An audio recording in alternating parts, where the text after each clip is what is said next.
Nobody told you this was a sign of intelligence. Nobody sat you down and said, the way you think, the way you move through the world, the way certain things exhaust you while everyone else seems completely fine, that's not a flaw. That's something else entirely. Because high IQ in Gen Z doesn't look like the movies. It doesn't look like a kid solving equations on a chalkboard. It doesn't look like the most confident person in the room. It doesn't look like straight A's or perfect productivity or knowing exactly what to say in every situation. It looks quieter than that, more complicated than that, and honestly, more painful than that. So, if you've spent your life feeling slightly out of sync with the world around you, slightly too aware of things nobody else seems to notice, slightly too tired from interactions that other people walk away from completely fine, this might explain some of it. Trait 1. You don't just hear what people say, you hear what they don't. Most people listen to words. You listen to the gap between them. The slight hesitation before someone answers. The way a person's energy shifts when a specific topic comes up. The smile that arrives half a second too late to be genuine. You catch all of it, automatically, without trying. And it's exhausting in a way that's almost impossible to explain to someone who doesn't experience it, because you can't turn it off. You walk into a room and you're already reading 12 things simultaneously. Who's uncomfortable, who's performing, who's pretending tonight is fine when it clearly isn't. Other people call this being oversensitive. The actual psychological term is hyper-reading, an advanced form of social pattern recognition that correlates strongly with high fluid intelligence. You're not oversensitive, you're just receiving information on frequencies most people can't tune into. Trait 2. You find it genuinely difficult to respect authority that hasn't earned it. Not because you're rebellious, not because you have a problem with rules, because your brain automatically evaluates logic, not hierarchy. When someone in a position of authority says something that doesn't hold up, a teacher, a manager, a parent, an online figure, your mind flags it immediately. And then you're stuck in an uncomfortable place because the social expectation is to defer, to nod, to go along. But your brain won't let the flawed logic go. So you either push back and get labeled as difficult, or you stay quiet and feel the quiet frustration of watching something illogical go completely unchallenged around you. Neither option feels good, and that tension between what your mind sees and what the social situation allows you to say about it is something high IQ Gen Z people carry almost constantly. Trait 3. You've always felt slightly behind socially, even though you're ahead in almost every other way. This one stings a little, because it's true, and most people never talk about it honestly. High IQ often develops unevenly. Cognitive ability races ahead, emotional and social development moves at a normal pace, and the gap between those two things creates a very specific experience, the feeling of being simultaneously too much and not enough. Too aware, too analytical, too inside your own head for casual socializing to feel natural, but also acutely aware that you're not as naturally fluid in social situations as people who seem to coast through them effortlessly. So you watch, you study, you analyze social interactions from the outside, trying to understand rules that other people seem to have absorbed automatically. And the watching itself creates more distance. It's not that you don't want connection, you want it more than most people. It just never quite feels like it fits right. Trait 4. Boredom hits you faster and harder than almost anyone you know. And not just regular boredom, a specific, restless, almost physically uncomfortable kind of boredom that arrives the moment a conversation, a task, or a situation stops offering anything new. Your brain runs on novelty and depth. Feed it something genuinely interesting, and it locks in completely. Hours disappear, energy appears from nowhere, focus becomes effortless. But put it in a situation with no novelty, no depth, no new information, a repetitive job, a surface-level conversation, a class that's moving too slowly, and it starts generating its own stimulation, daydreaming, overthinking, pulling apart ideas that have nothing to do with what's in front of you. This got you labeled as distracted growing up. What it actually was, a brain generating its own complexity because the environment wasn't providing enough. Trait 5. You question things most people accept without thinking. Not to be contrarian, not to be difficult, your brain just doesn't have an automatic acceptance setting. When you encounter an idea, a belief, a social norm, a "that's just how things are" explanation, something in your mind immediately starts pulling at the edges of it, looking for the assumption underneath, asking who decided this was true and why everyone agreed to stop asking questions about it. This made school complicated, made certain friendships hard, made you the person in the group who kept asking, "But why though?" long after everyone else had moved on. And sometimes you wish you could just accept things at face value, but you genuinely can't. Your mind doesn't know how to receive information without immediately examining it. Trait 6. You feel other people's emotions as if they're physically in your body. Someone near you is anxious. You become anxious. Someone in the room is sad. Not visibly, not loudly, just quietly carrying something heavy, and you feel the weight of it without being told it's there. This isn't imagination, it's called emotional contagion, and research shows it operates significantly more intensely in people with higher cognitive empathy. Your brain is doing something most brains don't.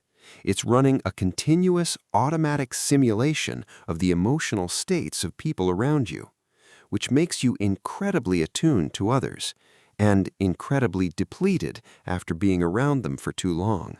Because you're not just processing your own emotional experience, you're processing everyone else's simultaneously, and nobody around you realizes you're doing it. Trait 7. You hate small talk with a specific kind of passion. Not because you're antisocial, because your brain experiences small talk as a cognitive mismatch, the equivalent of being handed a puzzle with 3 pieces when your mind is built for 500. The weather, weekend plans, how are you? Good, you? Good. Your brain processes that exchange and immediately registers there is nothing here. No new information, no depth, no actual human contact happening, just social noise filling silence. And the frustration isn't arrogance, it's genuine discomfort at the disconnect between what connection could be and what it's being reduced to. The irony is, you're capable of extraordinary depth in conversation. Given the right person and the right topic, you can talk for hours and still feel like you've barely scratched the surface. But getting from the small talk to the real conversation feels like crossing a desert most people aren't willing to walk with you through. Trait 8. You process things long after everyone else has moved on. Something happens. Everyone reacts, processes, moves forward. You're still thinking about it 3 days later. Not obsessing, processing. Your mind is working through every angle, every implication, everything that was said and not said, and what it means, and whether your initial reaction was accurate. This is called extended cognitive processing, the brain continuing to work on inputs long after initial exposure. It's why you sometimes have the perfect response to something 6 hours after the conversation ended. It's why you can't always articulate your opinion on something the moment you're asked, because you genuinely haven't finished forming it yet. People read this as slow. It's the opposite. Your brain is just doing more with the information than most people's brains attempt. Trait 9. You've always had a complicated relationship with your own potential. This one is heavy. Because somewhere along the way, someone told you, directly or through their expectations, that you were capable of something significant. And instead of feeling like a gift, that landed like a weight. Because potential without direction is just pressure with no release valve. You feel it constantly, the sense that you should be further along, that you're wasting something, that somewhere there's a version of you doing what you're supposed to be doing, and this isn't it. And the gap between who you feel like you could be and who you are right now creates a specific kind of quiet suffering that's almost impossible to explain to people who don't feel it.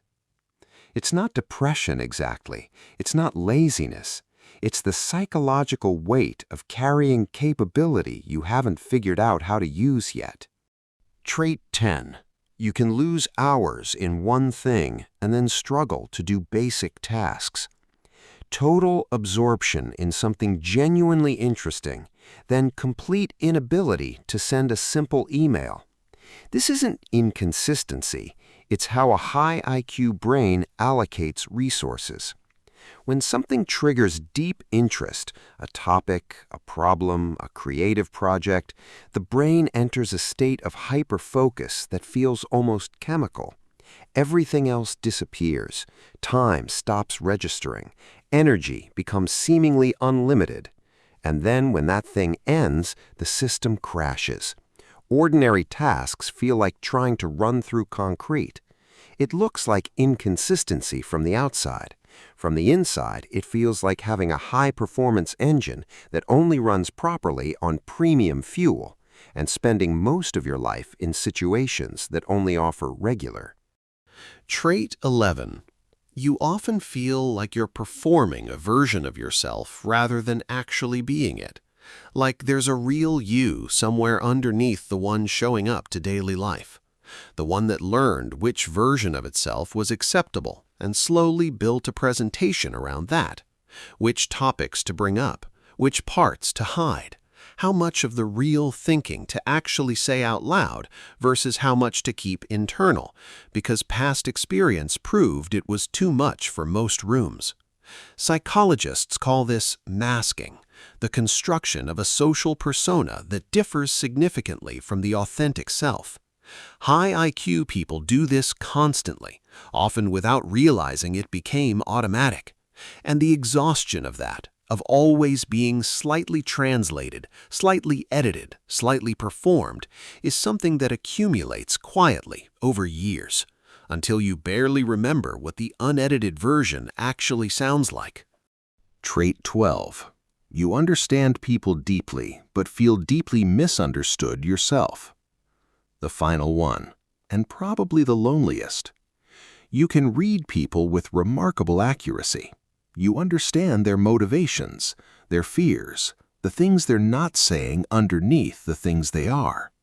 But when it comes to being understood yourself, really understood, not just liked or appreciated or found interesting, it almost never happens. Because the way your mind works is genuinely difficult for people who don't operate the same way.